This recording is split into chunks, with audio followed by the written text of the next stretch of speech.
Hi friends, எல்லோரும் எப்படி இருக்கீங்க? இன்றைக்கி வீடியோவில் என்ன பார்க்க போகிறீங்கன்னா, ரொம்ப ஈஸியானது குழந்தைங்களுக்கு லஞ்சுக்கு ஒரு சாதம் செய்ய போகிறோம். அது கொத்தமல்லி சாதம். வாங்க இது எப்படி செய்யலான்னு பார்க்கலாம். ரொம்ப ஈஸி தான், பிகினர்ஸ் கூட கற்றுக்கலாம். வாங்க இது எப்படி செய்யலான்னு பார்க்கலாம். அதுக்கு முன்னாடி என் சேனலுக்கு மறக்காமல் சப்ஸ்கிரைப் பண்ணிடுங்க. வாங்க வீடியோக்குள்ளே போகலாம். நான் ஒரு கட்டு கொத்தமல்லி எடுத்திருக்கேன். நல்லா தண்ணியில் நல்லா வாஷ் பண்ணிக்கலாம். இப்படியே கொஞ்சம் நேரம் போட்டு வச்சுருந்தோம்னா இதில் இருக்க மண்ணெல்லாம் உள்ளுக்குள்ளே இறங்கிடும். இப்போ நான் 2-3 தடவை வாஷ் பண்ணி வச்சுருக்கேன். இப்போ நம்ம மிக்ஸி ஜாரில் சேர்த்துக்கலாம்.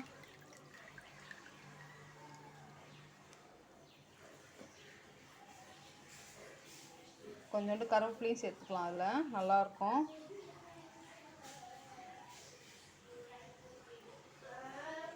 இந்த மாதிரி தண்டெல்லாம் யூஸ் பண்ணுங்கள், தூக்கி போட வேண்டாம் தண்டெல்லாம்.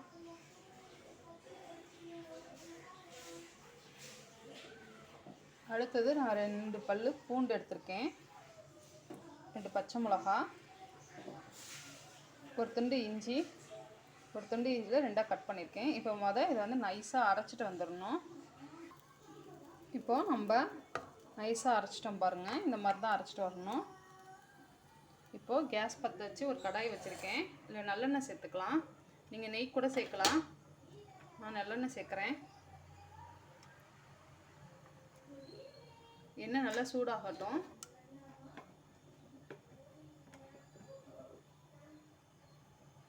ஃபஸ்ட்டு கடுகு உளுந்தம்பருப்பு போட்டுடலாம்.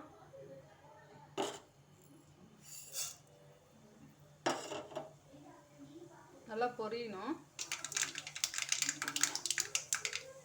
அடுத்தது கொஞ்சோண்டு கடலைப்பருப்பு,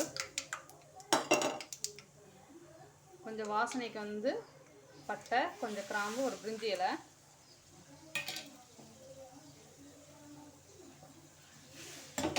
ஒரு பெரிய வெங்காயம் கட் பண்ணியிருக்கேன், அதையும் சேர்த்துக்கலாம்.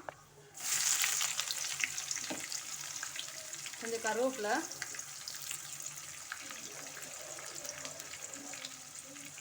இது நல்லா வதக்கிக்கலாம்.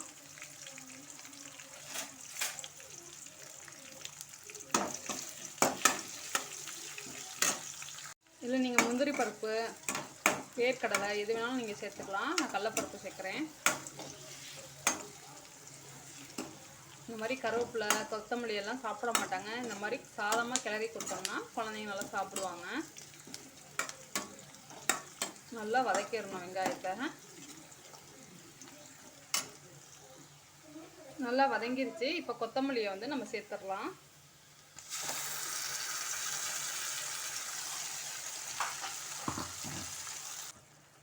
இப்போது நல்லா பச்சை ஸ்மெல் போனதுக்கப்புறம் கொஞ்சம் தேவையான அளவு உப்பு சேர்க்கலாம். நல்லா கிளறிக்கலாம்.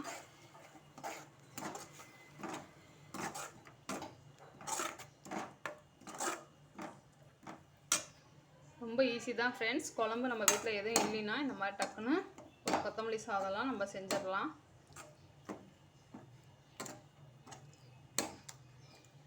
இன்றைக்கி குழந்தைங்களுக்கு என்ன கொடுக்குறதுன்னு பார்க்கும்போது இந்த மாதிரி ஒவ்வொரு நாளைக்கு ஒவ்வொரு சாதம் ஏதாவது செஞ்சு கொடுக்கும்போது குழந்தைங்க விரும்பி சாப்பிடுவாங்க. ஒரு 5 நிமிஷத்துக்கு நம்ம பச்சை ஸ்மெல் போகிற முடிக்கும் நம்ம வதக்கிக்கலாம்.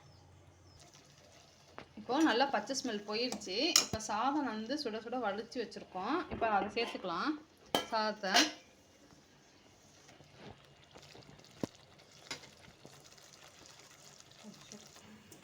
சாதம் சேர்த்தாச்சு. அப்படியே நம்ம அடுப்புலேயே வச்சே கிளறிடணும்.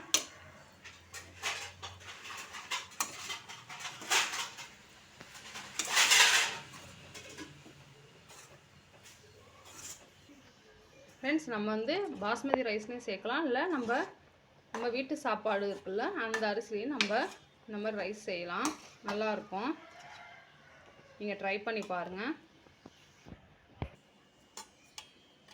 ஃப்ரெண்ட்ஸ் பாருங்கள், கொத்தமல்லி சாதம் சூப்பராக ரெடி ஆகிடுச்சு. நம்ம லஞ்ச் பாக்ஸில் கட்டிடலாம்.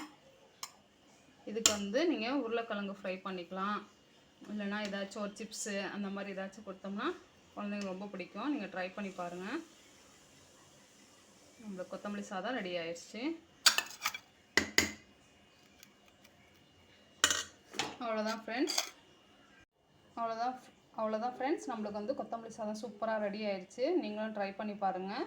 பிடிச்சிருந்துச்சுன்னா லைக் பண்ணுங்கள், ஷேர் பண்ணுங்கள், கமெண்ட் பண்ணுங்கள். மறக்காமல் என் சேனலுக்கு சப்ஸ்கிரைப் பண்ணிடுங்க. நம்ம நெக்ஸ்ட் வீடியோவில் பார்க்கலாம். பாய்.